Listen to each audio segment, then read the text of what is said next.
Kain na kami. Kailangan magubad ng sapatos dito. Unang kain namin dito sa, nasan na nga ba tayo? Sapporo. At heto, nagtatanggalan na kami ng mga sapatos. Nagkamali yata ako ng lagay ng sapatos dahil facing the wall ako. Dapat ata nakaharap palabas. Hindi ko alam kung may pamahiin o kung ano. At heto na guys, eto na ang kanilang menu. Hindi ko naman po alam basahin. Buti na lang binigyan kami ng English menu. Eto nga po pala ang aming first meal dito at gutom na kami. Dahil alas 3 pa po ang check-in namin. Lunch pa lang po namin to at sa around 11 something na po ang oras. Kaya nag-ramen po kami at para mainitan po ang aming mga bituka. Heto na guys, mukhang yummy. Ngayon lang po ako kakain ulit ng ramen sa Japan. 1 taon na po ang nakalipas mula nang ako'y huling pumunta dito. Siyempre, nawawala ba naman ang gyoza at nag-selfie kami sa labas ng resto. Eto na guys, naglakad-lakad na po kami sa labas. Ang ganda po nito. Hindi ko po alam, simbahan po ata ito, museum. Basta maganda siya at nagpa-picture kami.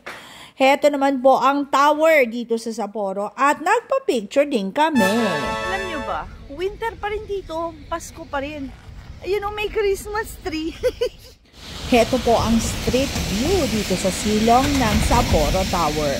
Medyo madulas po kaya kailangan maingat sa ating paglalakad kasi natutunaw po yung ibang snow. Eto, bumalik na kami sa hotel at mag-check-in na kami. Kasi medyo pagod na rin kami at medyo parang matamlay ang lola nyo. Nanlilimos ka ba? At meron po ditong bridal salon. Nagbebenta sila ng mga gowns para sa wedding. Tara guys, akyat na po tayo. At medyo nanlalambot ang lola nyo. Nalamigan po ata ang lola nyo dito sa Sapporo. Alam nyo, napakainit sa atin. Tapos pagdating dito, napakalamig. Kaya excited na po akong humiga sa kama at maghihilata. Heto guys, papunta na po tayo sa ating kwarto. At syempre naman, mag-room tour tayo. Excited ng lola niyo at bonggang-bongga at naka-hotel po ako ngayon sa Japan. Alam mo na, maraming salamat. Heto guys, pasok na po tayo at mag-room tour. Madalas po kasi naka-Airbnb lang po kami at ngayon lang po kami nag-hotel. Salamat sa aming sponsor. At eto, punta po tayo ng banyo, tingnan natin ang loob. Feeling social lang lola nyo dahil 4-star hotel po ang Monterey. Eto po ang aming CR. Medyo kaliitan lang din po siya. Siyempre, may pa-bathtub at may pampainit ng puwet at bidet na nakakabit. Heto naman po ang aming bedroom. May kasama pong isang extra bed dahil 3 po kami. Urirati naman po natin ang paligid.